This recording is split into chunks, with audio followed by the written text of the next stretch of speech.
Last year, Chinese phone maker Vivo began showing off its concept devices to the press before injecting some of those handsets' technologies and features into market-ready models. That helps the company showcase its capabilities in the smartphone arena, and also gauge consumer interest in its ideas. In 2018, it revealed its Apex concept, which included a pop-up selfie camera, and a completely bezel-less display. We later saw those features in phones like the Vivo Nex and the V15 Pro. This year's concept phone, the Apex 2019, shows off a full-display fingerprint sensor, a unibody glass design with no holes, buttons or ports, and 5G connectivity, making for an impressive package. In the limited time I spent with the device at an event in Hong Kong, the full-display fingerprint sensor was the most exciting thing for me. It's basically the best example of this technology I've seen on any phone, because it's finally as convenient and easy to use as a traditional fingerprint sensor. It hardly took seconds to register a fingerprint, and after that, I was able to unlock the phone by placing my finger literally anywhere on the screen. The optical fingerprint sensor is almost as fast as capacitive sensors, and faster than other biometric technologies like Samsung's iris scanner. I didn't have to apply too much pressure to unlock the device either. That's a great improvement over last year's implementation, and I'd love to see this in more phones in the future.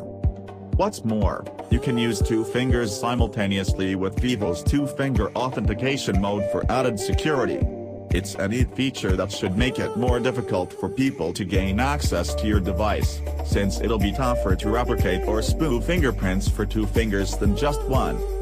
During the event, Vivo went into detail about how it engineered the phone's entire frame from a single slab of glass. It takes a special process to bend the glass around the corners. Because of its hole-less and portless design, the device looks sleek, but you'd have to slap a case on it to ensure it doesn't break within a week of use. The company said the phone has passed Vivo's internal tests for water resistance. However, opting for this design meant that the company had to leave out a lot of traditional smartphone features. First, there are no physical buttons. Instead, the Apex has a bunch of pressure sensors and capacitive buttons on the sides for power and volume buttons.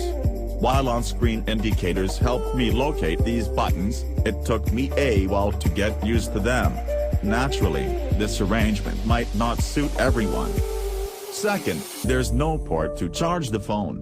Instead, it uses a proprietary magnetic connector for charging, which doubles up as a data transfer cable. Strangely, there's no support for wireless charging.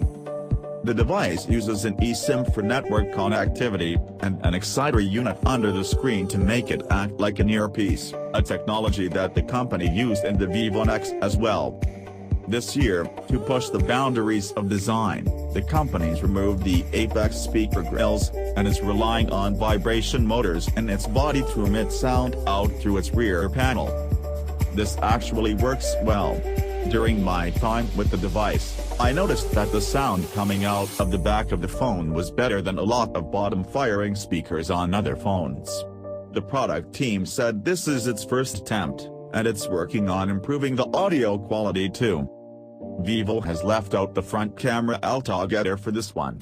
With its previous devices, the company included pop-up cameras and dual displays to allow for easy selfies without having to cut a notch into the front screen. So, unless you can figure out a way to use the device's shiny back to help you pose for a picture, no selfies for you. Vivo's made this device to show off what the company's engineering and design team can do. While this particular model might not reach consumers, you can expect to see its notable features make their way into future handsets from the company.